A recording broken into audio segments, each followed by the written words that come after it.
experiência que passa de pai para filho, de geração para geração. Uma forma muito peculiar de lidar com a vida, com os animais, com os recursos que a natureza oferece ao ser humano.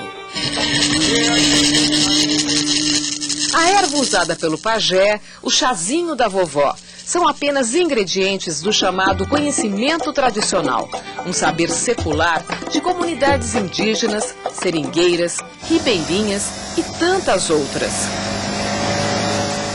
Conhecimento tradicional é um conhecimento feito de modo tradicional, ou seja, com protocolos de pesquisa tradicionais.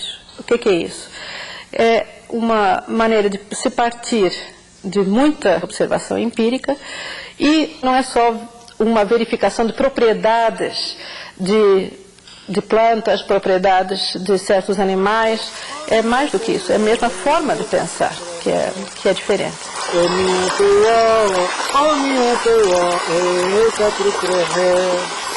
O líder indígena Ailton Krenak é responsável por elaborar políticas públicas em Minas Gerais para índios de 8 etnias. Ele conseguiu, em alguns casos, valorizar o conhecimento tradicional para tratar a saúde das aldeias. O núcleo de medicina indígena criado por Krenak aposta nos remédios da natureza para substituir os da medicina convencional. O conhecimento que as nossas comunidades indígenas têm sobre as plantas e os seres vivos, né, os pequenos animais, eles possibilitam o uso tanto de plantas como dos animais nas terapias, nas medicinas, nos tratamentos, com o uso de gorduras, com o uso de óleos e com o uso de outras partes dos organismos dos animais também, que são medicinas que os médicos indígenas sabem manipular e conhecem a maneira adequada de aplicar nos seus pacientes, né? O conhecimento tradicional foi reconhecido como valioso por vários países na Convenção da Diversidade Biológica durante a Eco 92 no Rio de Janeiro. Uma medida provisória do governo de Fernando Henrique Cardoso regulamentou o compromisso do Brasil com os direitos das comunidades tradicionais. A medida prevê que qualquer acesso ao saber desses povos precisa ter consentimento prévio da comunidade e também assegura ao detentor do conhecimento tradicional o direito a uma divisão justa e equitativa de eventuais benefícios gerados. É justamente esta repartição de lucros prevista no papel que na prática é polêmica, segundo essa advogada especializada em direito indígena e ambiental. A grande questão é quanto vale o conhecimento tradicional dentro deste processo de desenvolvimento de um produto.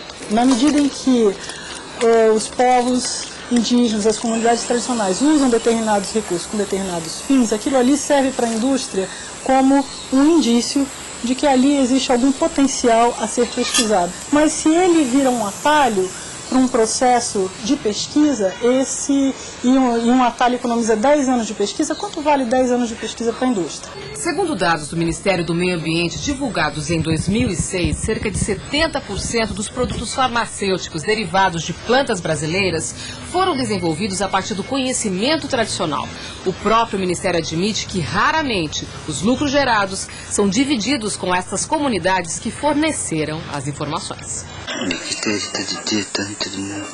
Mas como repartir os benefícios quando se trata de uma etnia indígena? Não existe uma estrutura de autoridade nas sociedades indígenas que possa representar o conjunto, mesmo de uma etnia. A falta de um representante único foi justamente o problema enfrentado por Elisaldo Carlini, diretor do CEBRID, Centro Brasileiro de Informação sobre Drogas Psicotrópicas da Universidade Federal de São Paulo, para investigar possíveis efeitos em funções psíquicas de espécies da flora usadas pela etnia Craô. Ele consultou 3, de um total de 18 aldeias, no norte do Tocantins. O coordenador da pesquisa conseguiu o consentimento diretamente de um grupo de índios da liderança local.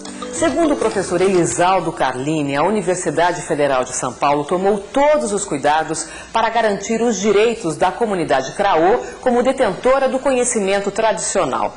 Um documento como este, que previa a participação dos índios na patente e na divisão dos lucros e dos royalties, foi assinado pelas partes. Mas essa história teve um final surpreendente. A universidade foi acusada de biopirataria e o projeto de pesquisa foi engavetado. Só depois de conseguir a assinatura dos índios, o pesquisador descobriu que o documento não tinha validade jurídica. Porque os índios são tutelados, eles não podem assumir compromisso nenhum. A tutela é feita pela FUNAI e nós não conseguimos, apesar de contatos com 3 presidentes da FUNAI, com 2 ministros da Justiça, não houve meio de que conseguirmos vencer as barreiras burocráticas, né? Nós fizemos reunião com 3 aldeias, várias reuniões, e nessas reuniões vinham representantes das outras aldeias também. Nós não podemos precisar exatamente quantas aldeias, mas eu sei que o total de índios eram cerca de quase 2.000, né? E chegaram a dizer que os 2.000 índios teriam que ser consultados e os 2.000 teriam que assinar esse direito de patente, porque tornou-se a coisa impossível de ser concretizada. Fundamental haver um pouco mais de flexibilidade da parte de todos os interessados num consenso que possa levar a uma legislação que proteja os interesses de todos os lados. Quem ganha com esse consenso? Eu acho que ganham os detentores de conhecimento tradicional, ganha a pesquisa brasileira, ganha a nação brasileira como um todo.